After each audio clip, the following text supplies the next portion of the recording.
Good morning. Welcome, my name's Natalie Moss. We're going to do tarot for the sign of Aries. We're going to be doing tarot for the sign of Aries from the She-Wolf Tarot deck, and we'll support it with an animal spirit.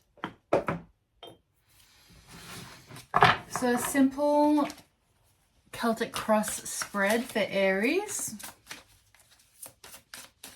I've also got some messengers for Aries as they pop out. We just had the Two of Wands, so looking out into the distance, what adventures we're up to there with the Aries.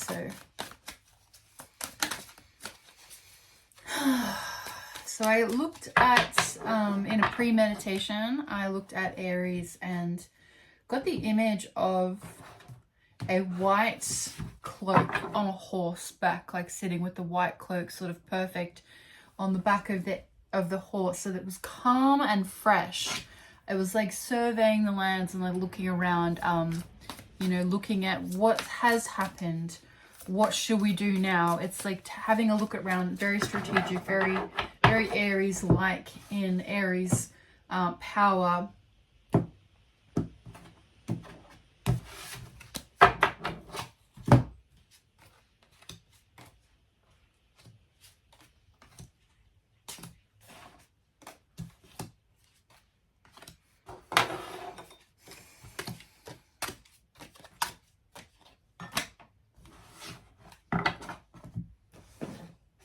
So welcome, Aries. Let's do your card spread. What we have for the current situation is the Ten of Pentacles. So you're sitting pretty. So there's been some type of victory with the Ten of Pentacles where you've come out on top. We've kind of won. So there's this capacity and this energy to be able to look around strategically, because you have the backing of the coin, or you've got the backing of the resources, the backing of the victory and the glory is coming forward. So that's the current situation. But your challenge is the divine feminine.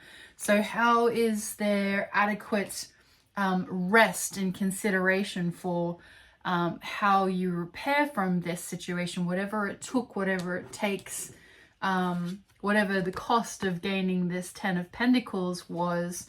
Now it's about working out, how do we share, how do we birth a new way of being, how do we ensure that there's a balance going forward of what is regenerative and abundant. And it's this sort of settling back and being able to not take action for the meanwhile while you work out what to do with the current situation. So it's being open and receptive to what's going on around us. What to focus on, though, is the Page of Swords. So don't make any quick moves, no swift moves. Don't be too aggressive with anything impulsive. There might be a message come through and you might have a sudden impulse to act on that with what to do with your abundance earned. But wait for the moment, because we need to make sure that we're not acting out of time based on something that ends up being insignificant in the scheme of things. So what we're leaving in the past is the Four of Pentacles. So this time when, we've waited patiently for things to come into balance. We've not made any bit bold or big moves with our resources, but we've held on to things carefully and cautiously, waiting for the right time. So we're leaving that now, and we're looking at our strengths as the King of Cups. And the King of Cups is able to be very generous and creative and empathetic to situations and to plight. So to be full with oneself, to be very gracious as the King, that's a strength that's coming through for Aries at the moment. In the near future, we have the Wheel. So it's surrendering to the turn of the wheel. We're surrendering to what's coming next, and that shift and the shifting sands of the river of time, with the wheel coming in the near future. So something is going to shift. There's going to be a change underfoot, and we need to surrender and let go into that experience. The advice, we've got Cosmic Union, and this is the World card. So we have And coming up next, we've actually got a couple more major arcana. So the Cosmic Union is the World card. It's about cycles and seasons and everything having its place and us being able to let go into that. We have got it in the reverse position, so there could be this maybe this failure to see or expect or understand that there are seasons of time.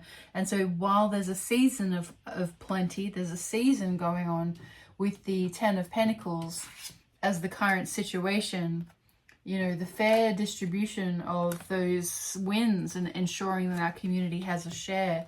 That time can pass and that wheel will turn in the near future. And so we have to be ready to have those seasons change and allowing those cycles to pass.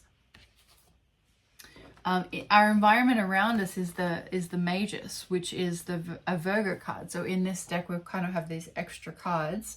Really speaking to here is refining our processes, being around, we could be in a corporate environment or some environment, it could be a government type situation. So there's something where there's systems and processes and a kind of a refined pathway. So our environment could be in some ways a little bit inhibiting. It could be a little bit bureaucratic or a little bit stuck in a sense with something that moves slowly and checks all of the boxes and ticks all of the boxes, and ensures all the details are there. So that could be the environment that we're facing.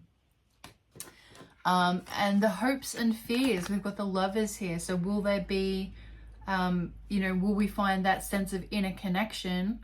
And will we have someone that we love and care about to share this with? Will there be somebody that we can enjoy these riches with? Or, will we ourselves be able to come into acceptance and self-acceptance and self-love?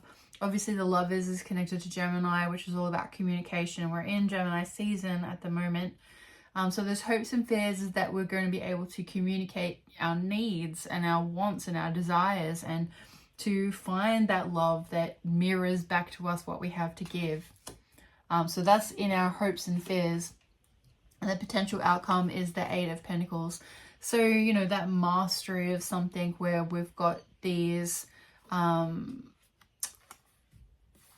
skills that we're sort of juggling from underneath. So that can be, some type of mastery of a particular skill or a particular thing that we've been working on or amassing, but it's, are we holding too much? There's a lot there to work with and a lot there to work on, and how we have been working on and through things. So that potential outcome is, all of this adds up to what we take with us in our offering to the world, what we're here to build, what we're here to be of service with.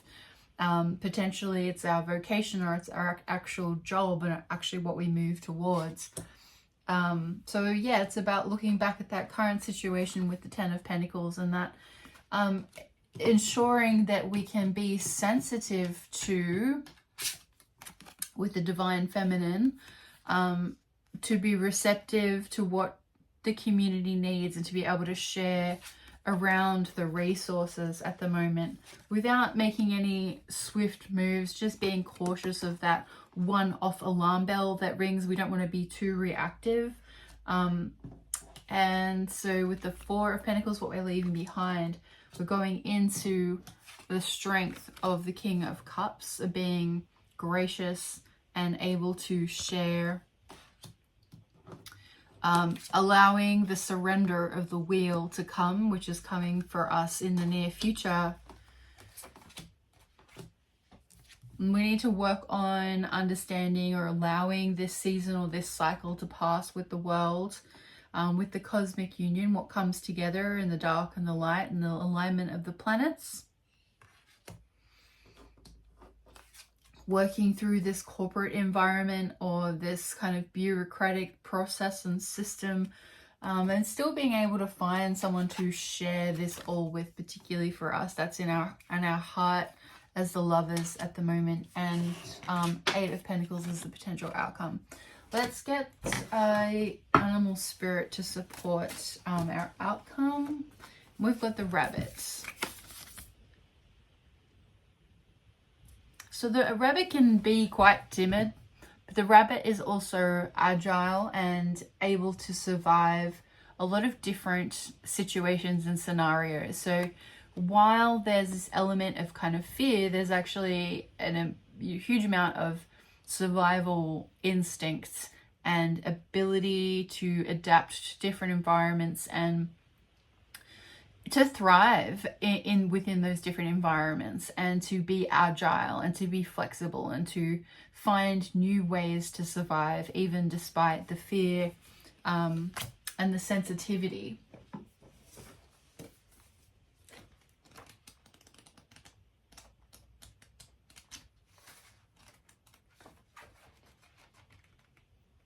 Afraid of everything, overwhelmed or frozen. The rabbit loves to remind his friends that someday the eagle will swoop down and eat him. He talks and talks and talks about it so loudly, in fact, that the day the eagle hears and thanks him for the great idea.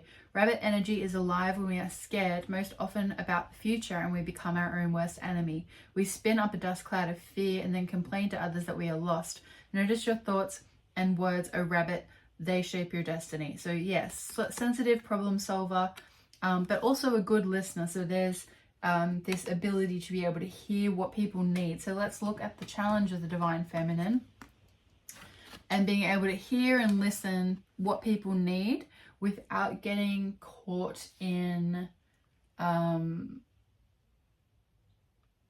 to over-explain everything, or being caught with holding on to everything too tightly.